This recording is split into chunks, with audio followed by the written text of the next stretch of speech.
Karine, bien sûr. Oui, c'est ça. Évidemment, mais enfin, de toute façon, le nerf de la guerre, c'est l'argent. Et au PSG, c'est pas un problème. Donc, si on te propose une prolongation où on te dit tu baisses ton salaire, c'est de toute façon un signe très négatif.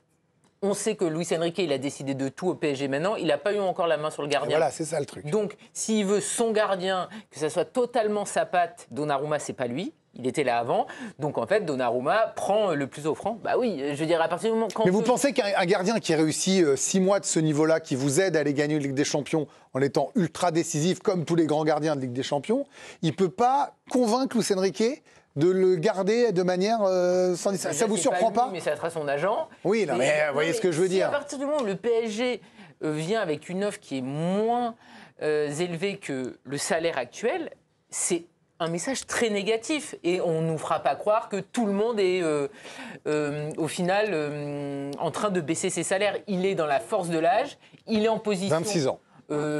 Actuellement plutôt forte parce qu'il a fait des bons matchs lors des grands rendez-vous avec des séances de tir au but.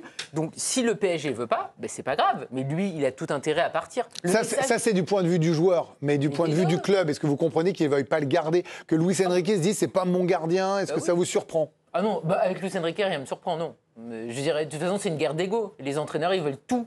Et lui, pour l'instant, il n'a pas eu son gardien. Oui, ils ont un joueur, quand même, un gardien qui est hors norme entre les mains. Karine, on va regarder ensemble ce qu'il a fait depuis les huitièmes de finale en Ligue des Champions. Donnarumma, un Donnarumma 2.0 avec 2 superbes arrêts lors du match retour face à Liverpool et une note de 9 sur 10 dans le journal L'équipe. Il est excellent lors des matchs retour, 5 arrêts à Villa Park et une note de 8. Et puis regardez cet enchaînement, 5 arrêts contre Arsenal à l'aller, 3 au retour, 8 et 9 sur 10. Et enfin une note de 7 en finale. Tout ça pour terminer meilleur gardien de la Ligue des Champions. Ça n'a pas de prix. Ah ben, ça a un prix, c'est moins 20%. Donc.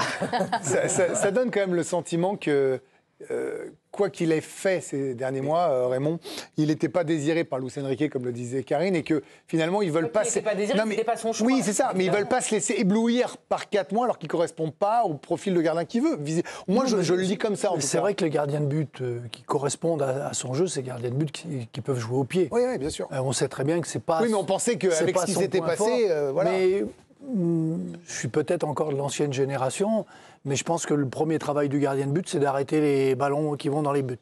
C'est le premier truc. Après, il a bien gommé ses défauts. Il n'a plus fait de faute là, sur les 6 derniers mois, avec le pied. Il n'a pas fait de relance exceptionnelle, extraordinaire, comme certains gardiens de but, mais il n'a pas fait une seule faute. Oui, ça vous va, ça. Et une grande équipe, c'est une équipe qui a un grand gardien.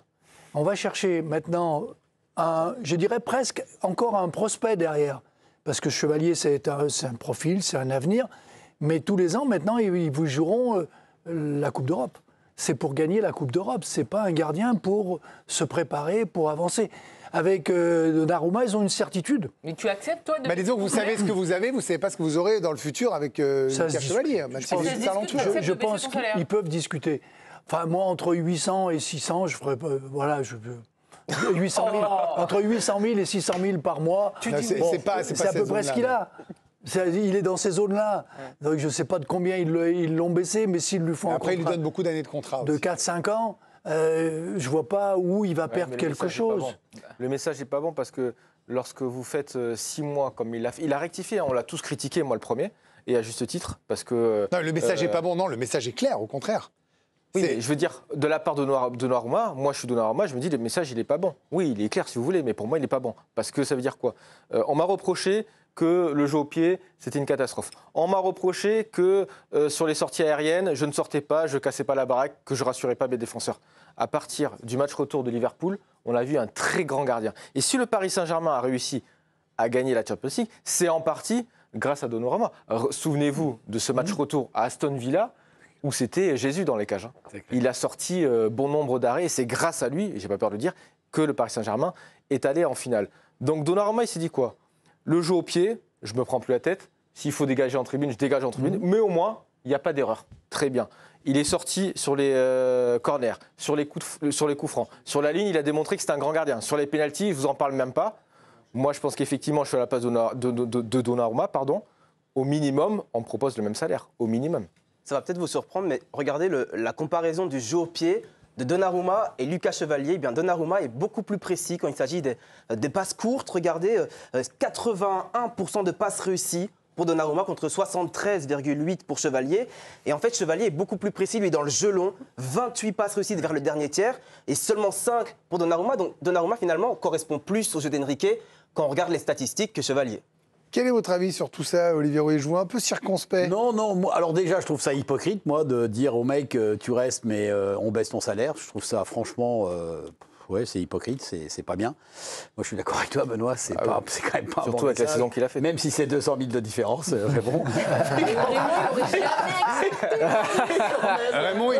Raymond à 20 balles près, donc jamais à 200 000. L'équipe lui propose de venir gratuitement. Raymond est bénévole jusqu'à la fin de l'année. Écoute, Merci Raymond. C'est ça, mais c'est ce que je fais facile d'ailleurs, de dire hein, là c'est où on est assis. Nous, on est assis, on peut dire, ouais, si je suis Donnarumma, je m'en vais, etc.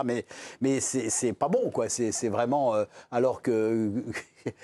Il t'a emmené en finale de Ligue des Champions, quand même. Et c'est pas n'importe quoi. Mais on a bien compris que Luis Enrique, il n'était pas dans les sentiments. S'il estime que tel ou tel joueur, l'an prochain, s'il considère, je prends 2 secondes, s'il considère que c'était un coup d'éclat et qu'il ne sera pas aussi bon l'année prochaine, non, c'est pas un coup il n'aura d'éclat. pas de. Non, mais pas un coup d'éclat. je vous ai pas dit que pour moi c'était un coup d'éclat. Je vous dis que si lui considère ça, c'est mort. On a compris que c'était un mec qui est intelligent et qui a des convictions, certes, mais quand même, le Donnarumma de janvier à mai, il est top niveau. Ouais, bien mais sûr. top niveau. Il fera la Coupe du Monde des clubs avec Paris. Hein. Comment ? C'est un transfert pour juillet. Il fera la Coupe du Monde avec Paris. Donc tout est réuni pour que tu prolonges au Paris Saint-Germain. Alors maintenant, encore une fois, les histoires d'ego, je veux bien, mais quand même, ça use et c'est pas bien. C'est pas bien pour le PSG parce que ça peut laisser des traces, peut-être.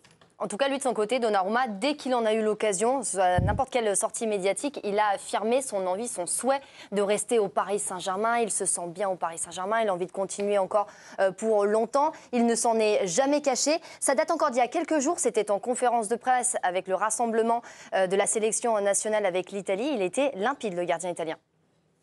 Je suis prêt à tout, mais la première option est de rester à Paris. J'y ai trouvé l'équilibre. L'équipe et les supporters m'aiment et j'espère y passer de nombreuses années. Laisse aussi souvent sous-entendre que la balle est dans le camp du Paris Saint-Germain, comme après la victoire lors de la demi-finale retour face à Arsenal en Ligue des Champions début mai.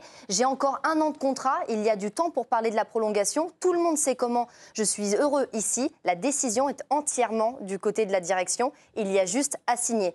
Et même quand il y a eu un début de débat par rapport à la concurrence avec Safonov, c'était en janvier dernier, il s'était montré serein, Donnarumma. Et tout, avant le match, on va regarder qui joue, mais pour moi, c'est tranquille, je joue tranquille, et je me sens très bien ici. Et finalement, la toute dernière déclaration qu'il fait, c'est peut-être la première fois où il entrouvre la porte. Je ne sais pas encore ce qui va se passer. Je suis bien à Paris, je n'ai pas encore décidé. Pour le moment, je veux me concentrer sur les matchs avec la sélection. La situation au club, je la discuterai dans les prochains jours avec la direction et mon staff. Pour l'instant, il est encore trop tôt. Et selon les informations de Loïc Tanzi, notamment du journal L'Équipe, Donnarumma il serait courtisé en Angleterre, avec notamment les 2 clubs de Manchester United et Manchester City, qui ne seraient pas indifférents aux gardiens italiens. Karine, on a beaucoup parlé de la situation de Donnarumma. Pour le PSG, est-ce qu'il n'y a pas un risque de perdre quelqu'un dont vous connaissez les immenses qualités et les défauts, plutôt que de prendre quelqu'un qui a sans doute un avenir magnifique, comme Lucas Chevalier, qui c'est vraiment la cible privilégiée, et vous ne savez pas vraiment s'il peut répondre aux attentes d'un club comme Paris. Vous imaginez que oui, mais aujourd'hui, vous avez quand même beaucoup de certitudes avec Donnarumma, je trouve. Si Luis Enrique est prêt à perdre Donnarumma, c'est qu'il n'est pas absolument attaché à lui, c'est tout. Donc c'est ça la problématique.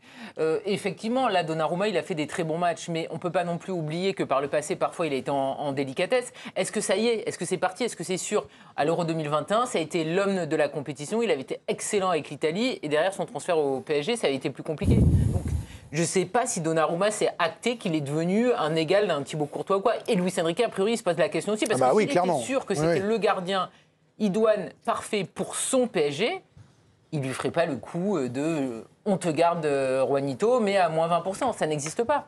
Donc à partir du moment où de toute façon c'est Luis Enrique qui a la main, on ne peut pas regretter. Dire, si on repart sur l'an prochain avec une concurrence, etc., ça sera simple pour personne. Parce qu'il avait quand même pris Safonov cette année aussi, il avait répété à l'envi le jeu au pied, Raymond.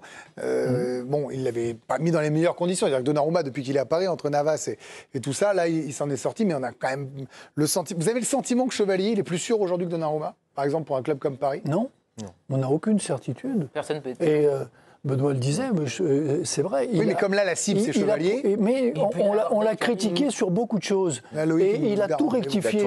Il a tout rectifié. Je veux dire, maintenant, avant, on pouvait dire il n'a pas de jeu au pied, il sort pas, il reste sur sa ligne. On se souvient du match de Dortmund. Et là, maintenant, il sort au point de pénalty, et il met des cartons sur les attaquants qui arrivent. Pour vous, il a gagné sa place et le droit de rester, quoi. Moi, je trouve qu'il a gagné la place du gardien de but. Je dis indispensable à une équipe de ce niveau-là. Ce qui fait. Alors, on peut penser, peut-être qu'il a eu la pression 6 mois. Et il a développé autre chose et que ça peut redescendre quand il sera tranquille et qu'il aura 4 ans de contrat. Je suis d'accord avec Gary, il n'a pas le sentiment de Luis Enrique, sans doute. Mais sur il n'y aurait pas de débat, en fait. Mais sur les bases de ce qu'il fait, je ne vois pas comment on peut se passer d'un gardien de but. Et c'est vrai que l'argument que vous développez, quand on lui diminue son salaire, on peut se dire c'est qu'on n'a pas forcément envie de le garder. Allez,